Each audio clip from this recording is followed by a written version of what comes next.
Guys, good Monday afternoon. My name is Jerry Miller, and welcome to the I Love CVille Show. We are live in Charlottesville, the Commonwealth, the country, and the world on the I Love CVille Network. Folks, so much to cover on the Monday edition of the program. Like most Mondays, the show is jam-packed with information to make you a more engaged, entertained, empathetic, and insightful consumer and citizen here in Central Virginia.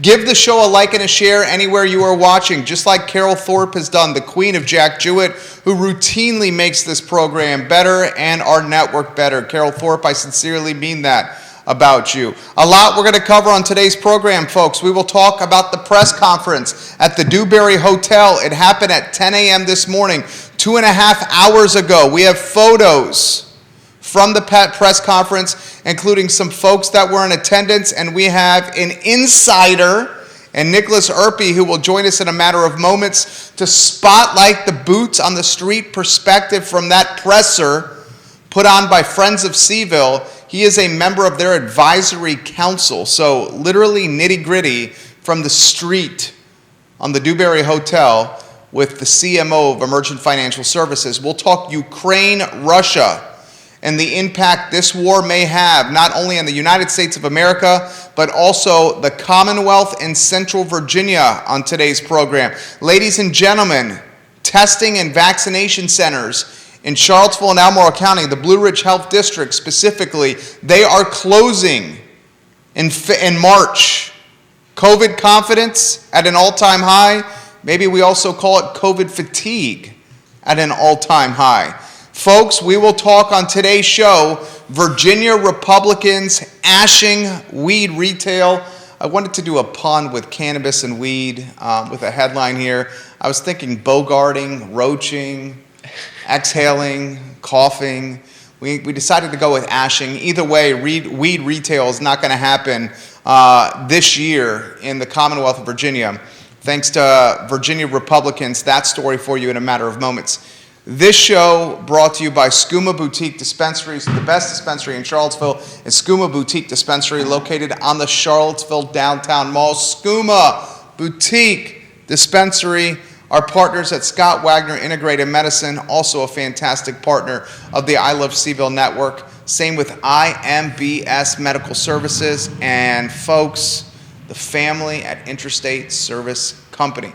Judah Wickower is our director. Judah, good to see you, our fabulous director. Let's go to the two-shot, Judah, and let's welcome Nickolas Urpi to the show. Let's get him on screen now. Que pasa, Chico? How are you? Good morning, Jerry. It's actually really warm outside when you're in the sun, so it was a great morning to be doing something outside, because my first concern is it's going to be cold. It's still February, but it wasn't. It was great. So this gentleman, Nickolas Urpi, is good morning, the CMO of Emergent Financial Services. He is also one of the key executive producers of Today y Mañana that show airs Thursdays at 10:15 a.m. on the I Love CVille Network. All around good guy, huge fan of Nickolas Urpi in general.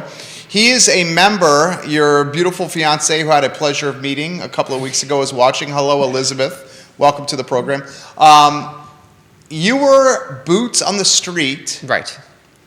At the press conference today at 10 a.m., Dewberry Hotel. Right. Show is yours. Talk to us about what transpired. First thing that happened is you get there was like 30 to 40 people. So it was a lot more, it was more crowded than I thought there'd be. There were cameras set up. So I think Daily Progress was there. Didn't know that what other studio came. Somebody came late. So didn't get a chance to find out who they were there. But so TV's in it. Being covered. Sean Tubbs was there. There was a whole group of people that are, at least I know are important and essential to Charlottesville, that were like, hey, I'm going to be here. Mayor Snook was there. So it started off with Michael Kaplan, who is the president of Friends of CVille. He's the driving force behind it. Put it all together. He's the one who recruited me for the advisory board. So he started off basically describing what Friends of CVille is and why they decided to put up this the mural. Let's start right there. What is Friends of CVille? So it's an organization that it's a 501c3 that Michael Kaplan started to revitalize downtown, because as he told me when he grew up here, left, came back, was like, the Dewberry Hotel, of course, is a disaster, very sour. And Judah is rotating photos that Nickolas Urpí took literally on screen now. Look at the screen. Friends of CVille, give us the nitty gritty. So he started, and the entire goal of it is to revitalize downtown, because downtown has, you hear, I was having this conversation with Mayor Snook, like, you hear more bad things about downtown when you go there than you hear good things, and we're trying to change that. So, like, I think everybody's on board with, like, hey, something needs to be done, especially about the Dewberry Hotel. So I think Michael's first goal was, like, and this thing only started about 7 months ago, so it's a very fresh 501c3, but already he's got this done with the blessings of the Dewberrys, because they could not be here because of COVID. John Dewberry could not be here because of I'm not going to call him the moniker that I've given him. No. Yeah. Listen, that's on you if you do. Just go ahead. All right, the extorting emperor of empty lots. Right, but I think but they are still scheduled to come to Charlottesville at some point. Mr. and Mrs. Dewberry are. That is what I've heard. Yes. Okay, so were they expected to be here today? They were, but because of COVID, a COVID protocol, they could not. So we understand, like, when you have to, you have to. But Mayor Snook followed that up with a speech of his own, and then Mayor Snook and Mr. Kuttner. Ludwig Kuttner, who is on, I believe, a different part of the board. If he is, because there's 3 different levels. He is on the executive committee. So Ludwig Kuttner is on the executive committee, and they both unveiled the sort of. It's interesting because I don't want to call it a mural, because I know it was not painted. It's a wrap. It's a wrap, so it's a vinyl, but it is also, in some ways, they tried to make it as much of an art exhibit as they could. So it reminded me a lot of, like, Latin American countries have this, where you get these very, very large murals. Like, I think Mexico City has a very famous one. Barcelona is a city full of art. So I was at least, for me, it had that kind of resonance where it's like, okay, let's. I know there's a lot of lipstick on a pig comparisons, but it is a work of art that is pleasing to the eye and is accessible to everyone, that sends a message that Friends of CVille was trying to achieve, which is revitalizing downtown energy. The photo itself is very energetic, musical instruments, art. So I was very pleased with it. And I'm hoping that this is more of a first step rather than a final solution, if you will, because I know that was the concern. It's one of the concerns I have. But I think, because it's interesting, because you had this conversation with Alex recently about the Dewberry, about, how do you, John Dewberry got burned.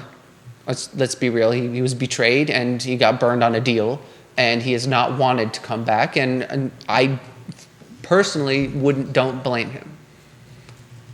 So how do you earn? Well, no, I don't. No, not at all. At the same time, it depends on your character too. Alex is much more forgiving than I am, as you know. Alex just has a different character. As Alex Urpí, as in the CEO of Emergent Financial Services, I might feel the same way. I'm hoping what this is sort of like, this is a first step. Look, you can trust Charlottesville now. Because we were willing to do this and work with you. They gave permission for us to put the mural on the building. So that was at least a concession on their part. Will there be more in the future? I hope so, but I have not heard anything, and I don't think that anything has started in that direction, but I would like there to be, and I'm hoping that this is like a first step, not like this is it. Okay, so I'm sharing the 10-minute highlight clip from Mayor Lloyd Snook. He joined us on this show about 3 weeks ago.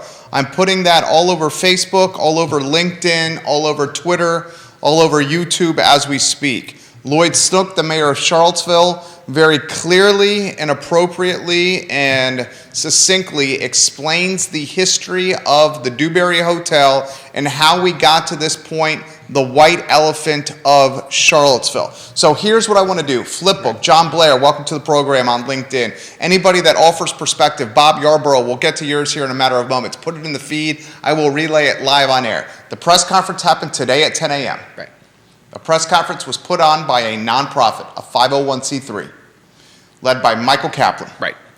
The nonprofit's called Friends of CVille. When we had Mayor Snook on the show 3 weeks ago, we specifically said, is it Friends of CVille that is doing this to the Dewberry Hotel? We proved to be right. Yes. Friends of CVille is some of the most influential and powerful people in this community.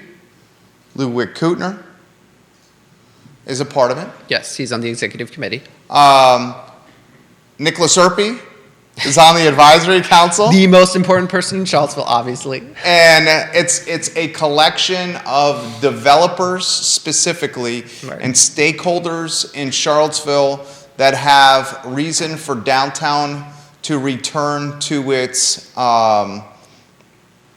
cachet, its pomp and circumstance, its beauty, its best look. So at 10 a.m., there's 30 to 40 people there. Nickolas Urpí is one of them. Okay. Identify some of the other major players in attendance, just names if you could, and then I'll get to some questions for you. So just off the top of my head, I remember, so Eddie K from Four Corner Solutions was there. Juan Diego Wade, who's on another city council. Mayor, obviously, Mayor Snook was there. Elizabeth Cromwell from the Chamber of Commerce, the head of the Chamber of Commerce, was there. There was, I believe Hunter Craig was there, but I did not see him personally, so I'm not going to validate. He was called out by Michael Kaplan, so I believe he was there. Alex Bryant, I think, was there. So there was a whole number of people. Keith Woodard was there. So these are heavy hitters. Yes, these are all important people in Charlottesville that were there to see this happen. Okay, press conference starts at 10 a.m. Right. Michael Kaplan, is he doing most of the talking? He did some. There wasn't a lot of talking that went on. Michael Kaplan introduced, went through, what is Friends of CVille? Why do we put it together? Mayor Snook went and talked a little bit. They were all very succinct. Ludwig Kutner also had a few words, very well chosen words to say, and it was, and then that was it. It was very succinct, very brief, and it was. What I like about that is it got the message across. Actions speak louder than words. We've done this. This is what we are setting out to do. Bob Yarborough. Okay. Watching. Bob Yarborough, you keep contributing. We're going to dub you the King of Redfields here. He's been on the show before. He says, don't blame him. He's surprised by that comment. Okay. You do not blame Dewberry. He No. wants to know why that's the case, if you could lay out your plan. So my position has always been, if you have somebody that is going to build something in your city, let's say you are a very wealthy man that has the ability to build something. Now, obviously, you know that you're doing it for profit, right? The for-profit motive is the reason that we engage in businesses, but we also know that doing that helps everyone, right? That's the whole point of the system we have, is that building businesses helps everyone. It hires people and it creates more traffic, right? Velocity of money. People are coming and spending their dollars. The hotel would have been something that was good for the entire community. It's not, there's no ifs or buts about it. It would have been. And John Dewberry was going to make money off of it. No ifs and buts about it. But that's every business. It's just, if you're, So why don't you blame him? What happened? Well, if you go in and you have a deal like, listen, if I'm going to do this, I need parking spots, and the mayor of Charlottesville tells you, we have the spots for you, and then you go, and all of a sudden, while you are on the call, they vote against it when you believed that they were going to vote and was told that they were going to vote for it. I mean, no offense. I'm sure Mr. Dewberry has better things to do with his time than sit on a phone call where he is actively betrayed. I mean, that's cold. It's brutal. I mean, and not to mention, I'm sure he put money into buying and he pays property taxes every year. $65,000 a year. Right. Here's absolutely. the nitty gritty. Lloyd Snook highlighted this well for us on this program. Nikiah Walker, right in the shadows of August 12, 2017, months after 8/12/2017, one of the darkest days in Charlottesville history, utilized the Dewberry Hotel and her words, white, out-of-town, wealthy developer getting tax incentives and a parking space deal negotiated by former Mayor Mike Signer.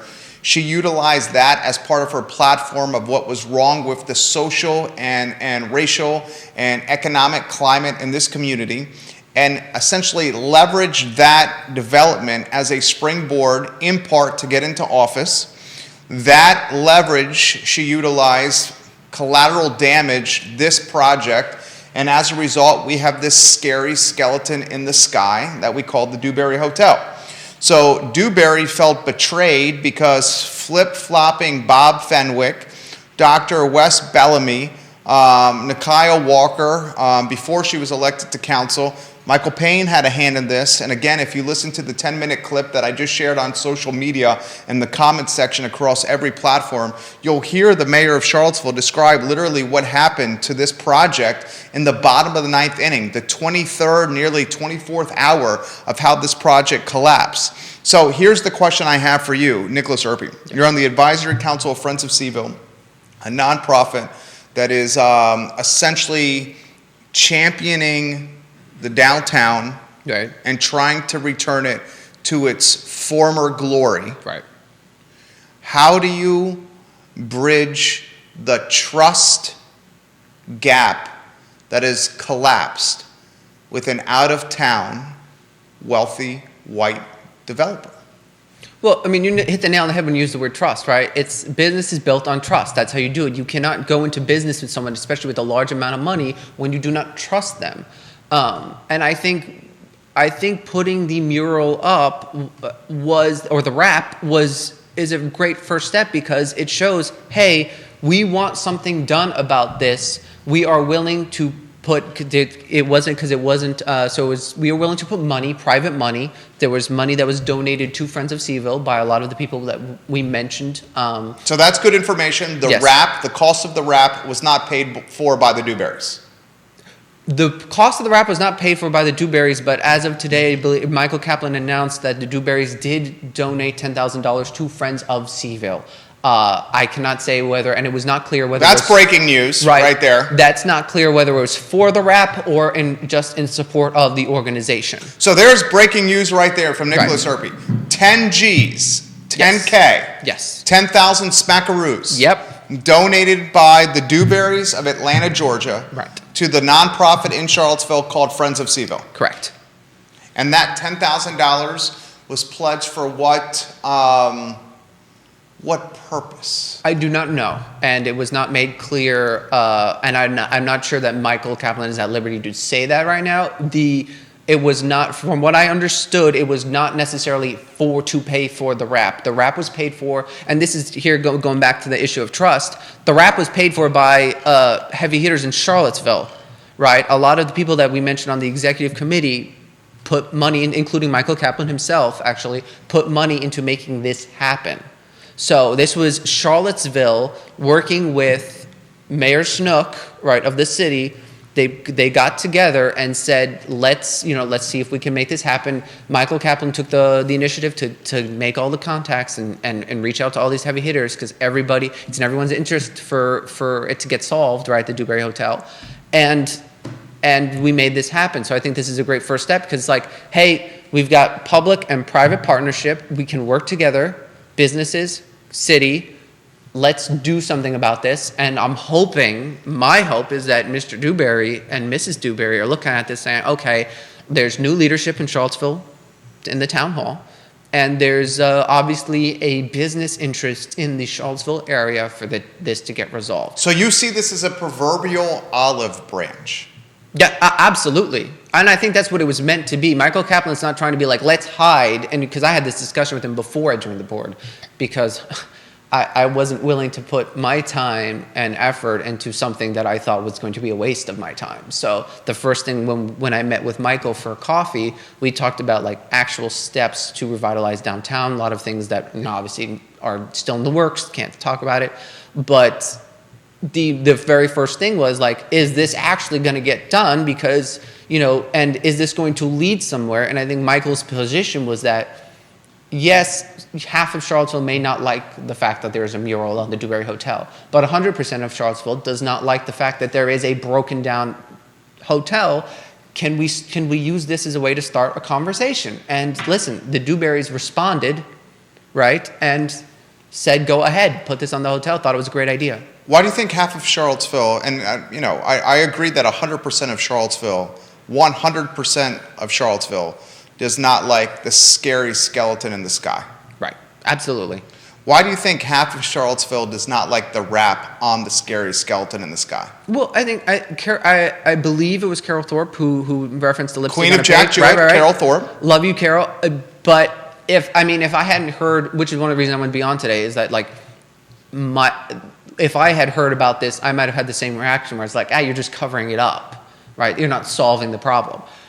But the position of Friends of CVille is it's a first step. It is better than what you had before, and it at least is starting to reestablish some communication with people that have been burnt and have no trust. I mean, Dewberry has no reason to trust Charlottesville. He got burned. Once he got seriously burned, then when he started to think about it again, got burned again and called out. Why would you come back? If somebody stabs you in the back twice, you're not going to come back. I'm surprised he came back the first time, to be fair. So this is some perspective here, valuable perspective. Perspective from someone that is a part of the nonprofit, Nickolas Urpí, on the advisory council of Friends of CVille, guys, the nonprofit. So you have a couple things here. You have a press conference today at 10 a.m. Right. The Dewberrys were supposed to be at the press conference, but because of COVID, either an exposure or protocols, what I heard, so they did not come. You also have the fact that the Dewberrys donated $10,000 of their own money to this nonprofit. Correct. That's fresh news right there. You have a local government spearheaded by Lloyd Snook, the mayor, and you have the private side spearheaded by Michael Kaplan and Ludwig Kutner, working in conjunction to olive branch or jumpstart conversations again with Dewberry to try to make something happen. Right. What else are we missing here? This is good stuff right here, Nickolas Urpí. I don't think that there's anything. On the subject of the Dewberry Hotel, there isn't. I don't think there's anything more than that, because I don't think anything more than that can happen yet. I hate to say like the ball is in Mr. Dewberry's court now, but in the sense that like it 100% is. It is now, because of the fact that I think part of the whole goal of this was to be like, hey, we want this resolved. Ignore our previous history of having some dysfunction in town hall that was preventing this from happening. Let's see if we can get this at least get a conversation about how we would like to resolve it. Questions coming in for Nickolas Urpí. Okay, love it. Questions coming in here. CMO, Emergent Financial Services here. You mentioned other things in the works. Can you give us some insight into anything? And Jerry, please ask about your beer garden concept for the downtown mall now that COVID is subsidizing and people are getting more confidence because numbers are going down. Beer garden in the works? Not that I've heard of. I have brought it up, but there hasn't. Because Ludwig would benefit from that. Ludwig owns a hell of a lot of property in the downtown mall. A lot of people would benefit from that, and I think Charlie Lewis, Hunter Craig, Mr. Woodard. Yeah, they would all benefit from that. City council, taxpayer dollars. Absolutely. I have not heard anything about that. I think the Dewberry rap has been the priority. So a lot of the other conversation was about isolating and identifying what each member believed was a problem with the downtown mall and why it is in the state it is in. A lot of that is going to involve working with Mayor Snook. So I'm not saying it's in Mayor Snook's court again, because I've been a pun intended.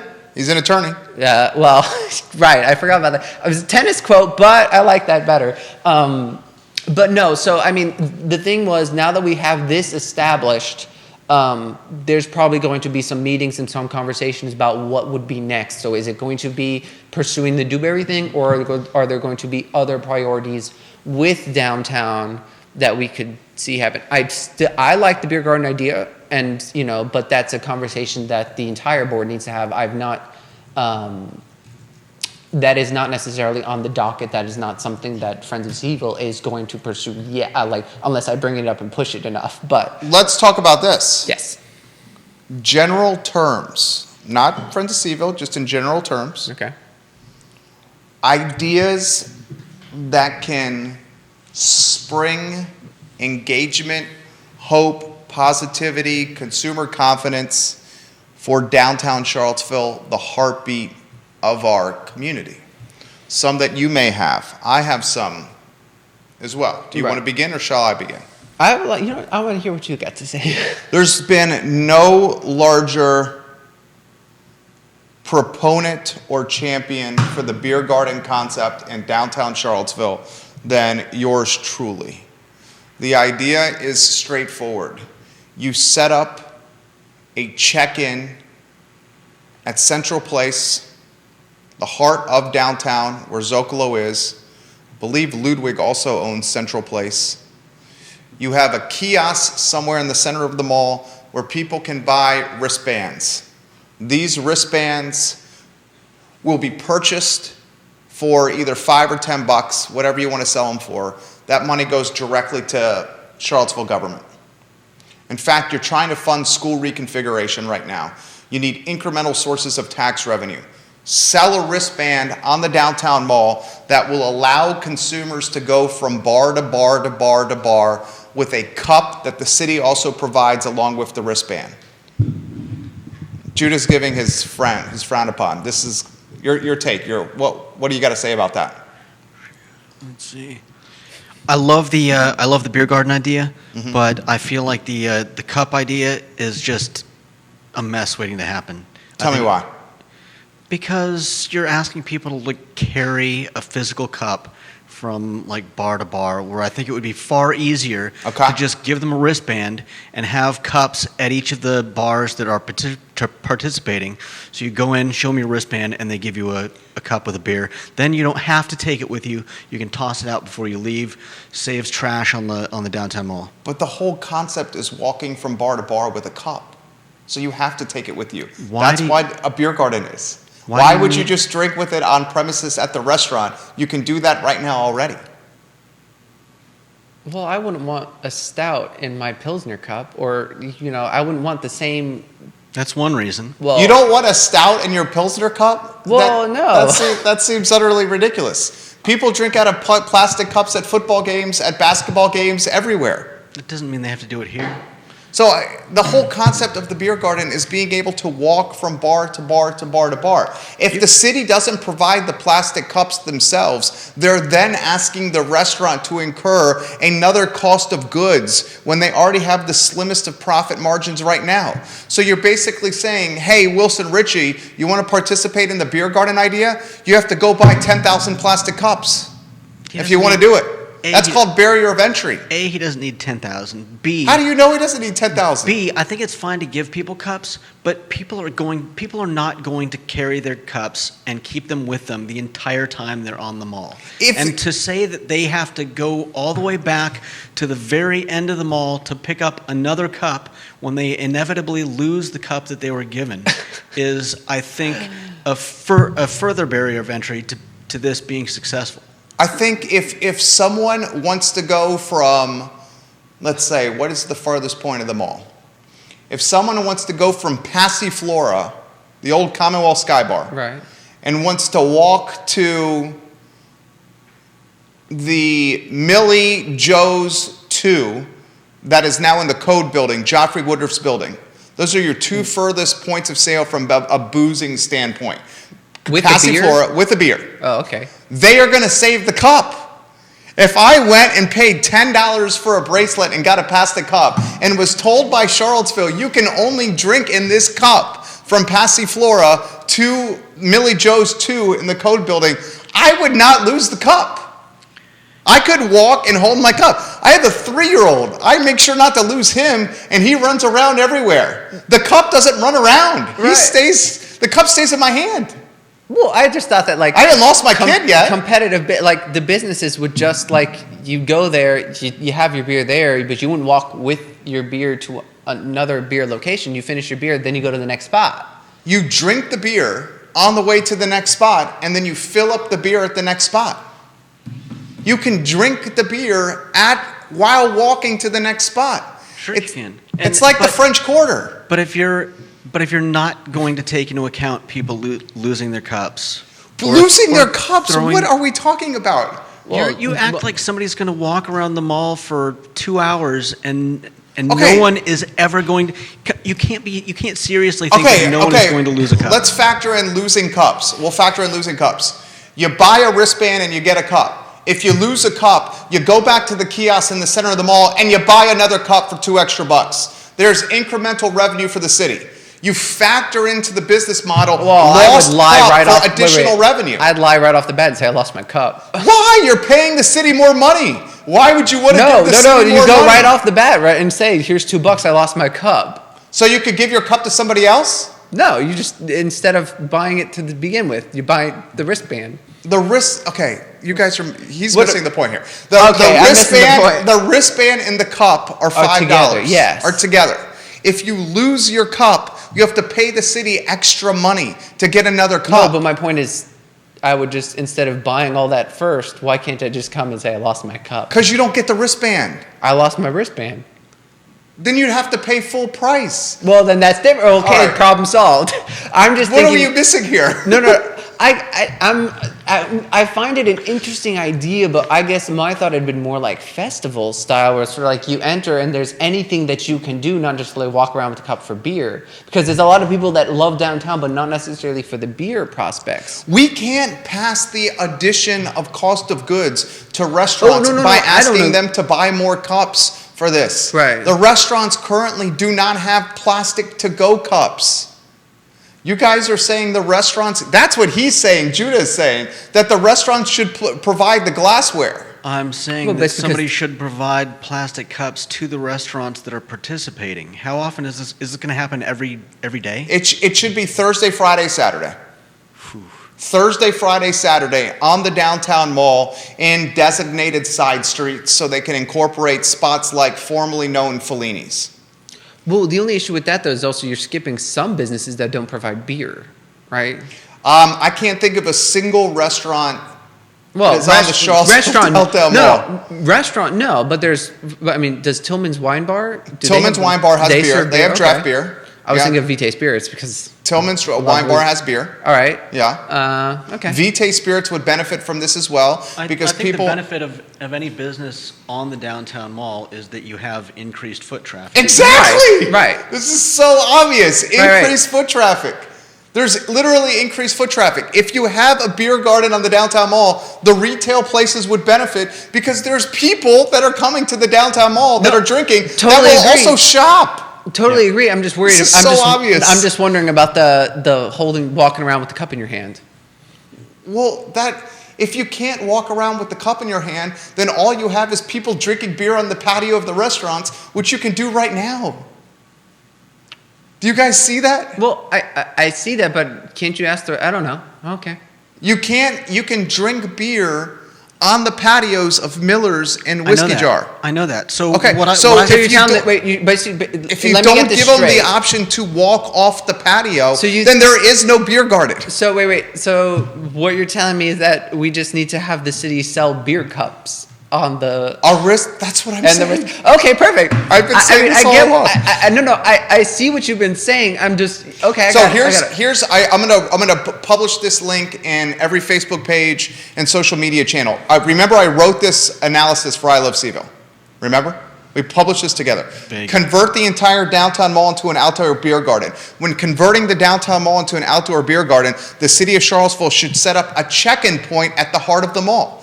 This check-in point will be staffed by 1 to 2 employees making at least $15 an hour. This check-in point would serve as a transaction spot. We as consumers would pay the city of Charlottesville $2, $3, $4, $5 for a wristband and a plastic cup. With the wristband on and a plastic cup in our hand, we will head to local restaurants on the mall and purchase local craft cocktails, local wine, local cider, and local beer. Okay. Our favorite restaurants will pour these local spirits into this city-issued plastic cup, only into the plastic cup. When we will then walk up and down the mall with this plastic cup while social distancing, socializing, and supporting our beloved restaurants. This strategy will result in the following. This strategy will encourage Charlottesvillians and Central Virginians to return to the downtown mall to eat, drink, shop, laugh, and love. This strategy will jumpstart the downtown mall local economy. This strategy will slowly help return thousands of jobs that we lost over COVID. This strategy will help locally owned restaurants climb out of what appears to be insurmountable debt. This strategy will trickle over positively to locally owned shops and music venues. I can continue.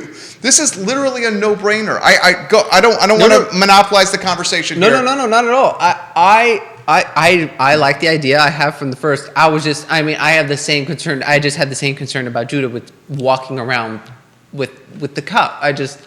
I haven't seen it done. I don't have a problem walking around with a cup, but you need to make concessions for people losing their cup. Yeah, here's the concession. Getting one at the next bar. And the thing is, the way I've seen it utilized in other places, Savannah.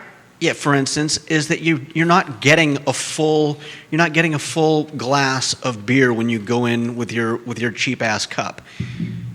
You're getting they usually have a smaller cup. Yeah. You get $1 beer. That's what I'm saying. So you can walk around from one place to the next and get $1 beer. You're not getting 16 ounces. You're not having You get a plastic cup that is a version of a beer that's not a 20-ounce beer. If you want the full beer, you stay in the restaurant and you pay more. But if you'd like to walk up and down the downtown mall, enjoy the gorgeous spring weather, and do some sightseeing or check out the eye candy, you do it with a cup in your hands and you walk up and down the mall. If for some reason you lose the cup, which I find it very confusing or difficult to comprehend that someone would lose the cup, but if you do lose the cup, you go back to the point of sale that the city is running and you buy another cup because you lost it. All right. I see what you're saying now. This seems like the most straightforward thing in the whole wide world for the downtown mall and Friends of CVille to do. Wilson Ritchie and all the restaurateurs in downtown Charlottesville, they would do jumping jacks of joy for this. No. I like the idea. Again, I response taken. I see what you're saying. Anybody, any thoughts, Judah, on this? Yeah, anyone? At no point am I disagreeing that any of this is a good idea. I just think you need to make concessions for somebody getting another cup without wandering all the way back to a single spot. It's in the center of the mall. I don't know why that's such a inimical concept to you. J-Dubs. May I? If they're at Passiflora and they lose their cup, if they're at the Sprint at the Ting Pavilion, who cares where and they lose their cup, all they would have to do is walk 2 blocks to the center of the mall across from Zocalo to buy another cup. Well, that would take them 2 minutes. Well, Jerry, instead of having one location, why don't you just have 2 near the 2 garages? Because you can have more points of sale if you want, but the thing to consider, the more points of sale you have for this concept, the more staffing overhead you're going to have. If you have 1 point of sale in the center of the downtown mall, you're keeping overhead in check from a staffing standpoint, as opposed to having 2 points of sale where you're going to have to cover staff for 2 different locations at $15 a clip. Now let's take it a step further. Ladies and gentlemen, consider this concept. This is the genius. Okay? Instead of raising the real estate tax rate 10 cents to fund Buford school reconfiguration and Walker school reconfiguration, a 10-cent real estate tax rate increase that undoubtedly will gentrify the families we are trying to serve with reconfiguration out of this community, because it's going to take years to rebuild these schools. Right. Years. So by the time we generate the revenue and finish the construction project, the families, the under-resourced families we're trying to serve with reconfiguration will be hitting the road jack, getting the hell out of Dodge and piecing out because they can't afford to live here. Right. Instead of doing that, figure out an incremental tax source to generate revenue. Good God, this is a brilliant idea. Yeah. Lloyd Snook and City Council can do a beer garden on the downtown mall on Thursday. You better write this stuff down for Friends of CVille. On Thursday, Friday, Saturday, and Sunday. And the taxes that come from the downtown mall beer garden go directly to Buford and Walker school reconfiguration. That's a freaking brilliant idea. I like it. It's so much better than the tax, and I always thought that incremental. Absolutely.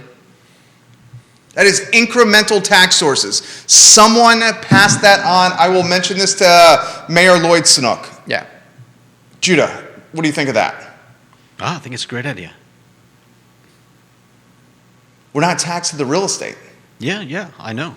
I think that's an excellent idea. We're not taxing the real estate. We're not gentrifying the community. Mm-hmm. We're getting people to go downtown. We're getting people to spend more money at merchants downtown, driving incremental revenue through the meals tax. Right.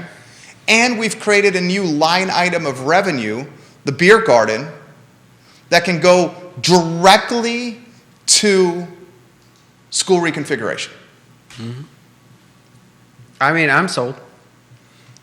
Thoughts? I will, John Blair, thoughts? I will bring it up. Is Xavier, I'm just curious if Xavier said anything so far on the feed. Xavier Urpí is watching right now. Yeah, I know he is. Thoughts, Xavier Urpí? Anybody see a problem with this concept? David Varell, Outer Banks, Nag's Head, Dippin' Dots Finest, welcome to the program. Dude, that is a freaking brilliant idea. It is a brilliant idea. And they, and this is this hopefully will become like the purpose of like this organization, is to like get these kind of ideas across. Earlier today, Mike and I were talking about different ideas, which I will not divulge, but there's Well, you better be talking about that idea. I had that on my docket to talk with him at some point. But still, yeah, that's a great idea. You could literally, you could get the, you know what is bipartisan? You know what, Money, yeah. What's that? Money. You know what, even better, you know what Okay. unifies Republicans and Democrats? Education for children. Oh, fair, yeah. Republicans and Democrats will unify when we say 8-year-old Susie and 8-year-old Johnny are learning in a school that is unhealthy, doesn't have great light, doesn't have awesome ventilation, and is set up from generations ago from a school learning standpoint. Right. Let's help 8-year-old Johnny and 8-year-old Susie get a better education. Let's do this beer garden concept to drive revenue for 8-year-old Johnny and 8-year-old Susie. Yeah. That is a marketer and branding agency's dream. Well, it brings, and not to mention, it's going to bring in people from around Central Virginia who are like, let's go to Charlottesville for the beer garden. Now, would you have that all year round too? I would have it Thursday, Friday, Saturday, and Sunday, 365, right. year round. I like it. I think that's a good idea. I mean, you could potentially You're going to need choose- something in the winter, because the winter, like, just as Mayor Snook, we love you, right there. We love you. We love you, Mayor Snook. We love you. You just walked by. You saw him, right? Oh, yeah, he was here. Yeah. Just saw him. No, he was on the downtown mall, and he was, yep. Dude, you could run the beer garden concept on the farmer's market schedule. The farmer's market schedule is considerate and mindful of inclement weather, cold, and winter. Right. You say the downtown mall beer garden will run on the same schedule as the farmer's market. You could even create a point of sale. Jeez, this is incredible. My brain is going 1,000 miles an hour. This is literally coming to me on the fly here. You could take a point of sale on the farmer's market on Saturday mornings. What does it run? The city farmer's market usually runs from 8 to noon. Okay. One of the stands at the farmer's market from 8 to noon, 8 a.m. to 12 p.m., could be, they already have staff, the city does at the farmer's market. There's already city staff That's what there. I thought, yeah. There's already staff there. The farmer's market can have a point of sale, staff in a booth, selling the cups and wristbands for $5. They're already there. Yeah.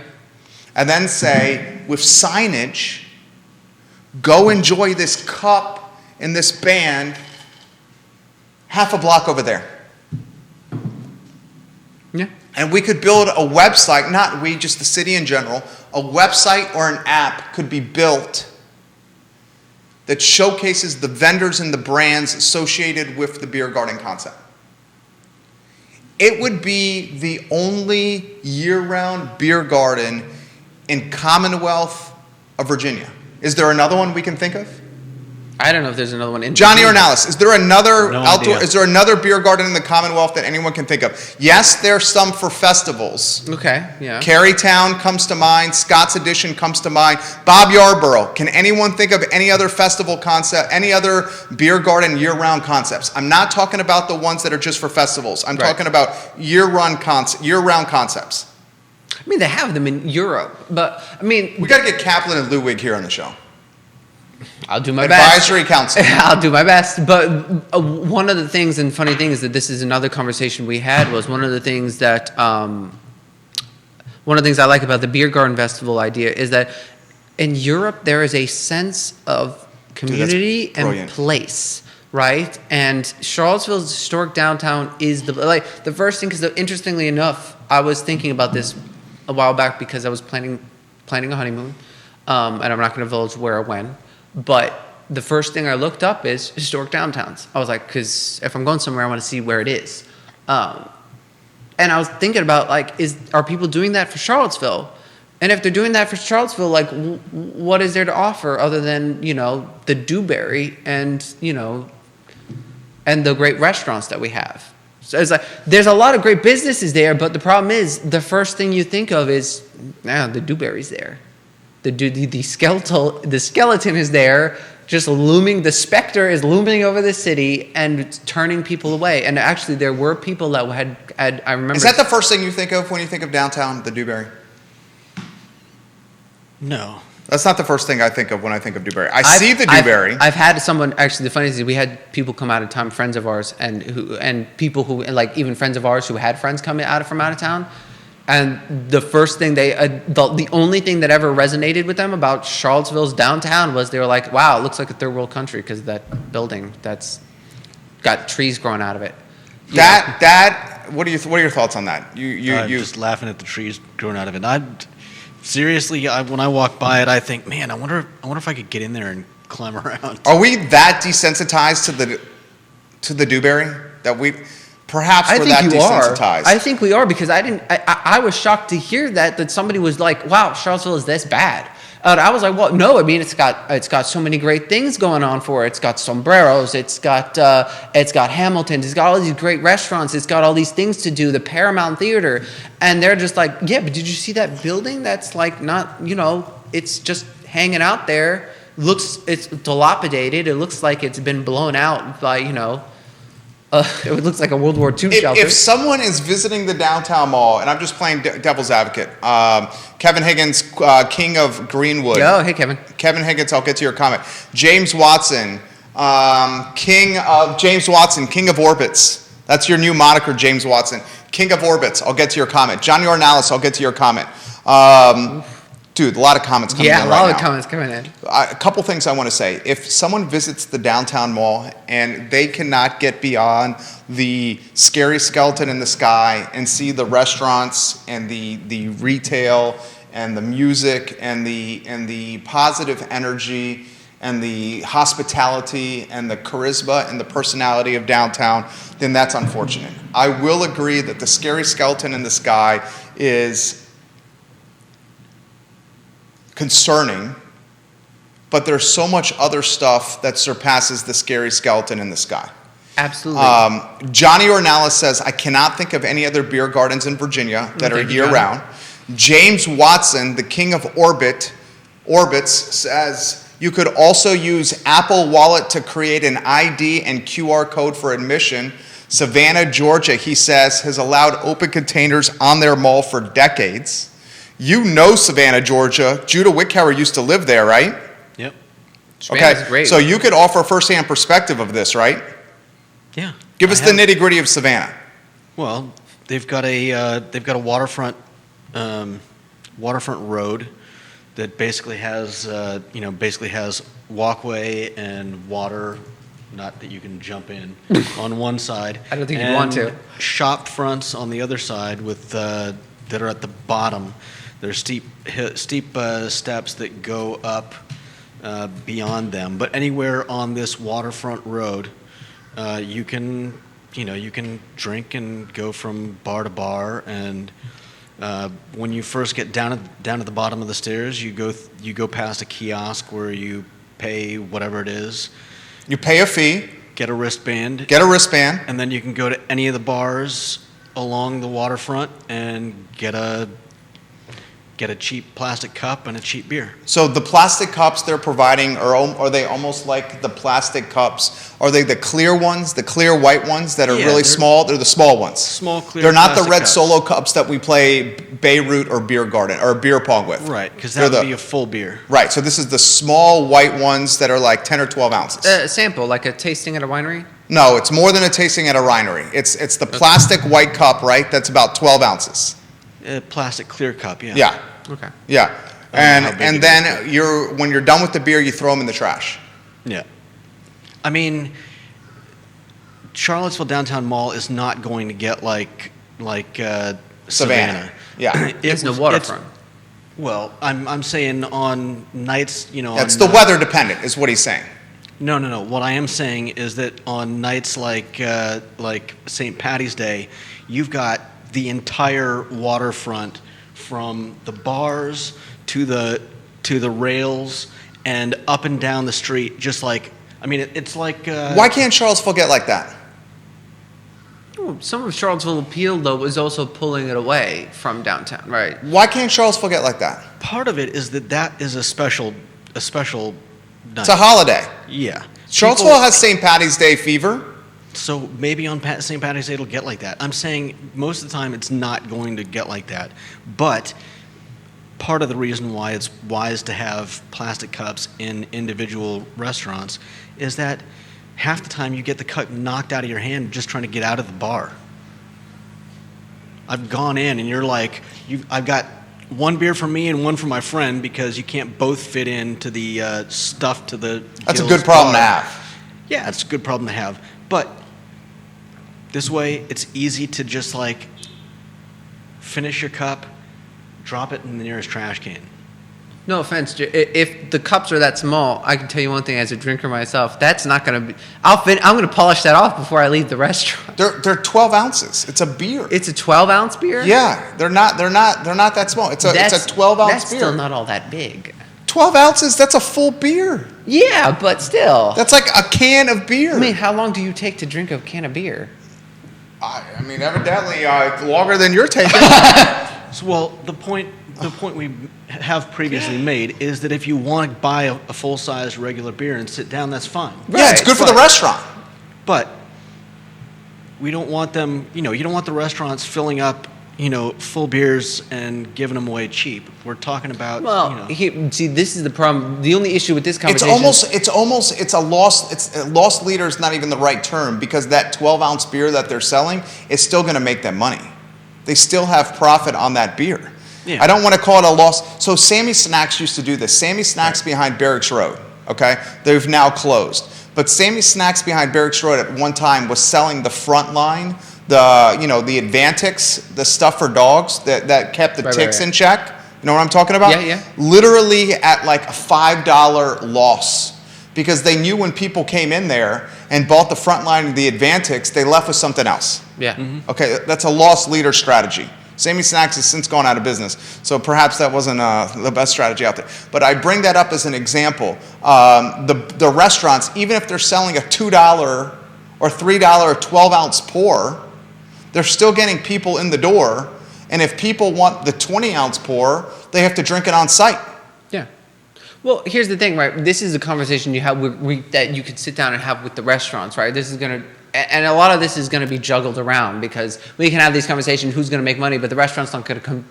A restaurant that if a restaurant or a business owner does not think it's going to generate income, they're not going to do it, right? So I guess the question is, like, you can sit down with them, like, how big should the board be? How big should the glass be? Do you want to provide them or have some on hand, or do you want the city to do that? Like, there's questions that need to be answered, but I think there needs to be an initial starting point, and the conversation needs to be, like, initiated. Is this something that we're willing to do. Yes, the answer is yes. The answer is yes for us. us. Of course it's yes. But, yeah. The restaurant, we already know, they're our friends. They're our clients. They want to do the beer garden. Right. The answer is yes. The So restaurants are on the struggling. restaurant side, I guess the question now is going to be like, will the city want to do it, and how is it brokered?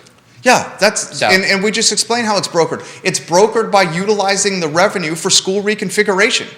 No, I meant brokered as in like, how do we get them to talk to each other and be like, yeah, we should do this idea? We are going to invite Mayor Snook on the show later this week. All right, and we're going to discuss this idea with him. That's what we're going to do. I'm going to put a clear outline of this plan on ilovecville.com and make it go viral. Judah will work on that this week.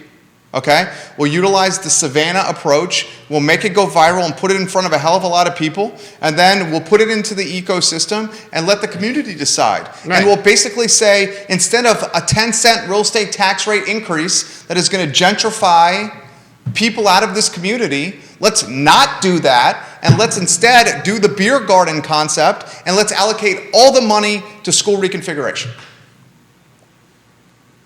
I think that's an easy win right there. Dude, that's the best kind of politics in business. Kevin Higgins, the king of Greenwood. I think the I Love CVille show should go live at the farmers market, talking to citizens about how it feels post-COVID to be out again, appreciating each other for surviving the pandemic. The stories would be incredible. Yes, it would be incredible, Kevin Higgins. And I love you, king of Greenwood, for chiming in Kevin, and offering perspective on the show as often as you do. I love this show. I literally love this show. It's a lot of fun. I love the stuff that comes up on the fly like this. Yeah. I mean, good Lord. Judah, that was on the fly. Right? Yeah. Yeah, I didn't think we were going to be talking about the beer garden, but I love it. Carol Thorpe, what do you think? CT, Queen of Jack Jewett, give us the nitty gritty. What do you think? All right, a couple other topics we want to hit before we thank the CMO of Emergent Financial Services, Nickolas Urpí, for being a part of the program. And he went longer today. I just realized it's 1:30. Yeah, I'm sorry. Sorry. I just realized, no, don't apologize. It was great. No, I love it. Russia-Ukraine, impact on Charlottesville and in Central Virginia. Look, we stand with Ukraine. Right. Russia's president, and I'm not even going to say his name, seems like a dick, psychopath, dictator that is like dictator, yeah, is just self-absorbed, trying to secure his legacy. Secure his legacy through cannibalistic, devilish strategies that I thought were beyond us, but unfortunately they are not. What Russia is doing is undoubtedly a threat to democracy across the globe. So for us to just say it's in the East, it's not affecting us in the West, is short-sighted and closed-minded. Because if it's allowed or done to one country, what's going to prevent this psychopath from doing it to other countries? Okay? So this is a threat to democracy. We also should be concerned from an oil production standpoint, and Russia being such a stakeholder in the oil marketplace. We should also be concerned the fact that Russia has nuclear weapons.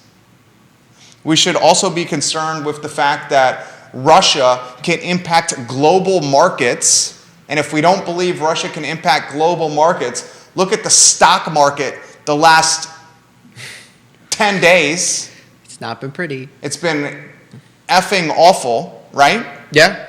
Okay, look at the stock market the last few days, 10 days. And we should also be concerned about what this does from a consumer confidence standpoint. I learned from Neil Williamson earlier on the show on Real Talk this morning. Neil Williamson shares the link that Russia is a key stakeholder in lumber production, and lumber that is sent to the United States of America. That's utilized in new construction for homes. We have a new construction shortage. Russia's a key stakeholder in oil. Gasoline, when's it going to flirt with $4 a gallon around these parts? A couple more weeks of this and it is. It's already is it $3.50 and above right now? Just about, I think. $3.49 and change, right? Yeah. $3.49 and change. Okay, so think about this, and I'm going to ask Nickolas, Urpi, and the beautiful brained Judah Wickhauer this question as well. So giddy up and get ready. The impact that Russia-Ukraine is going to have on Charlottesville and Central Virginia, to localize it for the I Love CVille show. If gas continues to rise, people who have purchased homes in the outer counties or in Waynesboro or in Buckingham and commute to the epicenter of employment, the city of Charlottesville or Albemarle County, they're going to feel a sting big time. Yep. And it's going to eradicate disposable income from those households. Disposable income that otherwise would be spent on Main Street proverbially. Right. Not Main Street, Charlottesville. Okay?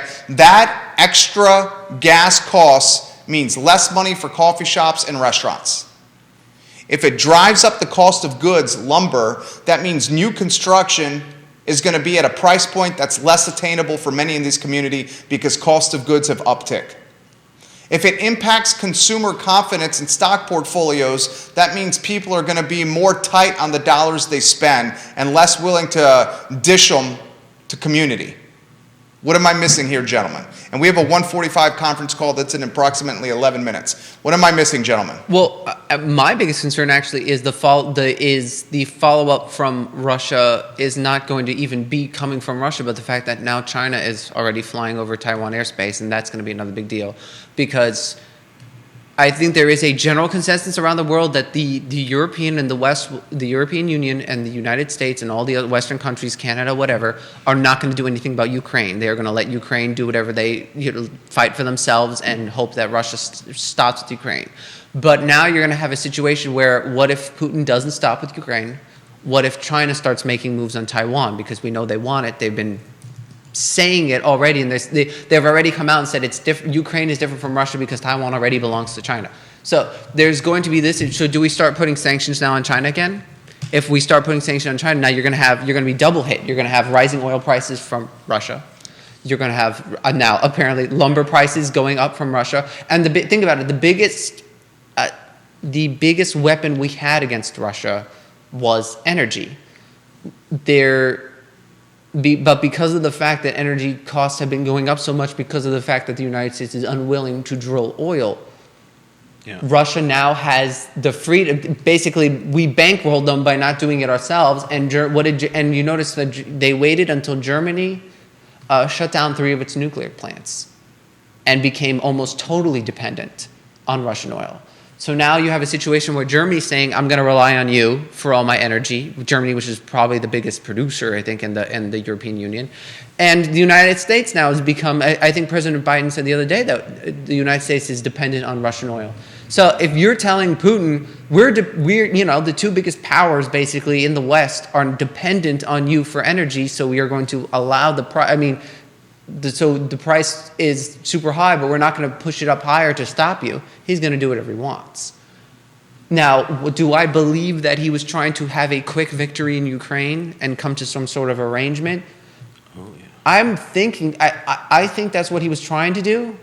But, its impact on Charlottesville is just going to be higher cost of everything. Like, we are seeing the global trade system start to crumble because of the fact that there aren't strong positions that are being taken again. Like, you're not willing to sacrifice on certain economic things because of the fact that we have become unwilling to produce them ourselves. And that creates dependency. And if you give a dictator dependency, he's going to have power. And what does he do with power? He's going to abuse it.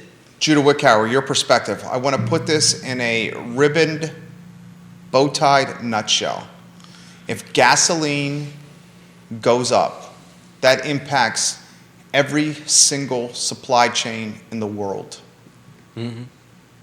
Restaurants, real estate, retail, wineries, breweries, advertising agencies, podcasting networks, landlords, financial firms. Absolutely. Gasoline escalation directly correlates to less disposable income for economies, micro and macro. Judah, jump in here.